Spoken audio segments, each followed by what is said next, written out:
Fala aí, pessoal, tudo bem? Como é que estamos aí? Vamos lá, seguindo informando sobre o Flamengo. A gente vai falar ainda sobre o imbróglio, né? Envolvendo o nome do novo técnico do Flamengo um pouco mais pra frente desse vídeo, porque eu tenho uma notícia muito importante pra gente começar, né? Peço a você que se inscreva, dê seu like, comente, enfim, faça tudo aí, ative o sininho também pra você sempre receber uma notificação quando pingar um vídeo novo por aqui, beleza? Gente, é o seguinte, ó, vocês estão lembrados que no final do mês passado eu trouxe a informação que havia uma dívida da Globo com o Flamengo e os outros 19 clubes da Série A, que essa dívida dizia respeito ao pagamento de uma parte dos direitos de transmissão dos jogos do Campeonato Brasileiro. Deixa eu só recapitular aqui como é que funciona essa história, como é que são divididos os direitos de transmissão do Campeonato Brasileiro, tá?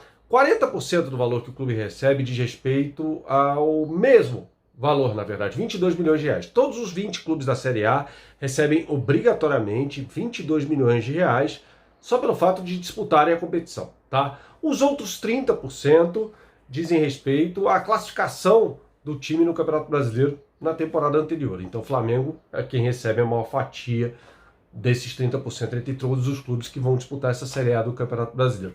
Os outros 30% dizem respeito ao número de jogos transmitidos na TV aberta, tá? É assim que funciona. Desses 40%, que equivalem a 22 milhões de reais, 75% são pagos no primeiro semestre, ou seja, de janeiro a junho, e os outros 25% de julho a dezembro. Só que em parcelas iguais, tá? Só que entre março, abril, maio, junho, durante 4 meses, a Globo só pagou 30% do valor mensal, né, dos 100%. Por quê? Por causa da pandemia do novo coronavírus. Foi feito um acordo com os clubes e tá tudo certo, tá? E ela vai começar a repor esse valor que ela deixou de pagar, ou seja, esses 70% mensais em 4 meses, a partir do final deste mês em 5 parcelas até dezembro, ou seja, resumindo tudo para você, o Flamengo tem 8 milhões a receber da Globo, a conta é mais ou menos dessa, um pouquinho mais, um pouquinho menos, em 5 parcelas a partir do final deste mês, ou seja, a Globo finalmente vai começar a pagar esse valor, tá? Então, uma notícia importante, o Flamengo vai ter caixa entrando aí, 8 milhões de reais, é uma grana boa, principalmente nessa época aí de pandemia por causa do novo coronavírus, tá bom? Bom, vamos continuar com outro assunto aqui. Não sei se vocês viram a revista Forbes, né? Na sua edição americana, até. A revista Forbes, para quem não sabe, é uma das principais publicações sobre economia, né? E ela aborda casos bem-sucedidos, né? De faturamento e tal. Teve uma matéria faz uns 3 meses sobre o Michael Jordan, né? Na época ali do Last Dance, que estava em alta, falando até que o Jordan fazendo um cálculo e publicando ali que o Jordan era o atleta mais bem pago de todos os tempos, da história do esporte, tal, não sei o quê. E a Forbes fez uma matéria com o Flamengo, cara, e ela tá super bem detalhada, né? E entra até no aspecto técnico, esportivo, né? Então, faz um balanço aí desse pouco mais de um ano do Jorge Jesus à frente do Flamengo e dizendo que o sucesso do Flamengo estará condicionado à chegada de um técnico que faça o time evoluir, pelo menos, né? Ou mantenha, pelo menos, no nível que Jorge Jesus deixou. Que passa por isso. E fala ali sobre uma hegemonia no futebol. Fala que recentemente, claro, ele tira o Santos lá dos anos 60, né, do final dos anos 50 e dos anos 60, o Santos de Pelé, dessa relação, mas publica ali que na história recente do futebol brasileiro, nem São Paulo, nem Palmeiras, né, que foram forças dominantes ali nos anos 90, conseguiram ser uma espécie de Juventus ou Bayern de Munique, né? Que esse é o desafio do Flamengo agora. Ser uma espécie de Juventus ou Bayern de Munique. A Juventus está chegando ao seu 9º título consecutivo de campeonato italiano. O Bayern de Munique chegou ao 8º, ou seja, uma hegemonia total. No caso do Bayern, uma hegemonia nunca vista na história do futebol alemão, né? Então, é esse, segundo a Forbes, o desafio para o Flamengo, né?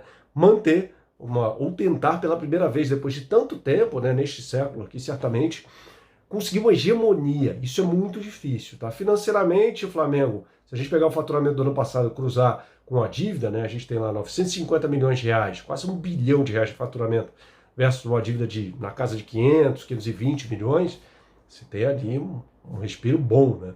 Então, O desafio agora é esse, transformar essa hegemonia financeira, de certa forma, numa hegemonia esportiva. É muito difícil um futebol tão equilibrado quanto o futebol brasileiro, né? Você pode aqui dizer para mim, são 13 grandes clubes de futebol no futebol do Brasil, né? Os 4 do Rio, os 4 de São Paulo, os 2 do Rio Grande do Sul, os 2 de Minas Gerais e Bahia, né? Para mim são os 13 clubes grandes, aqueles que fundaram, né, o Clube dos 13 em 1987. Então, é discutível se o time vai conseguir manter, ou pelo menos implementar, uma hegemonia no futebol brasileiro, tá? Pulando aqui, a gente já vai agora falar sobre técnico, conforme prometido, tá? O jornalista Vene Casagrande, companheiro nosso, e eu consumo o material publicado por ele no YouTube, né? Acho o Vene um cara muito bem informado, tá? Do jornal O Dia, sobre Flamengo. Um cara que você tem que respeitar. Só que eu tive uma informação um pouquinho diferente da dele. Tem empresário querendo emplacar ainda o Marco Silva do Flamengo, tá? Então, não significa que vai ser o técnico do Flamengo. Assim, e do ponto de vista do Flamengo, pode até ser que não. E eu te digo lá, tá? Se for isso, de fato, o Flamengo tá certíssimo em não querer o Marco Silva, porque não tem nada a ver com o Jorge Jesus. A gente publicou um vídeo aqui ontem sobre isso, tá? O link tá, inclusive, aqui na descrição deste vídeo, né? Porque Marco Silva não é uma boa para o Flamengo, ele pode destruir tudo aquilo que o Jorge Jesus fez, né? A forma de o Marco Silva pensar futebol, o aproveitamento abaixo de 50% por todos os 3 times pelos quais passou na Premier League, né? O Hull City, o Watford e o Everton. Aí é preocupante, né? Atingir um aproveitamento inferior a 50% num clube como o Everton, que tem um faturamento alto aí no futebol inglês, né? Terminou em 8º lugar na primeira temporada dele na equipe azul de Liverpool. E na segunda largou o time, quer dizer, foi demitido, né? Depois de tomar uma goleada para o principal rival, né? O Liverpool, de 5-2, e largando o time na zona do rebaixamento, né? Então, assim, lamentável, tá? Lamentável. Então, eu acho, assim, espero que o Vene Casagrande esteja certo, porque eu tive a informação que tem gente tentando emplacar Marco Silva no Flamengo, tá? O que é muito preocupante. O que não significa, pode até bater a informação com o Vene no Flamengo, eu não quero.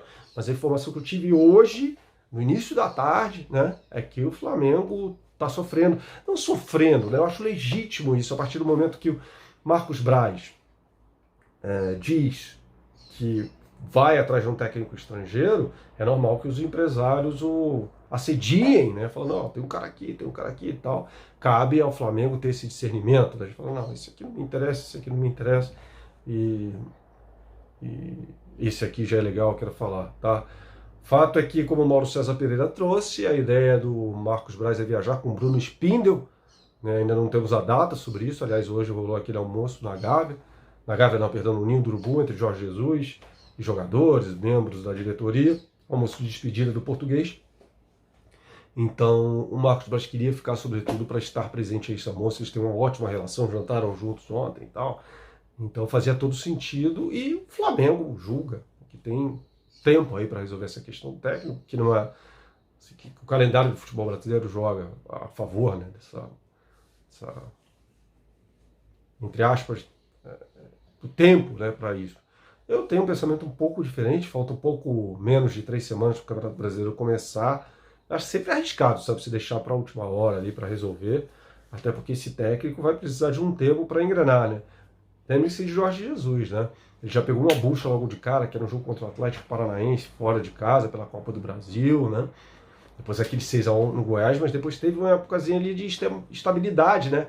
Aquela derrota para o Emelec, depois a vitória emocionante nos pênaltis do Maracanã, depois a cacetada para o Bahia por 3-0. Vocês já pensaram, minha gente, nesse...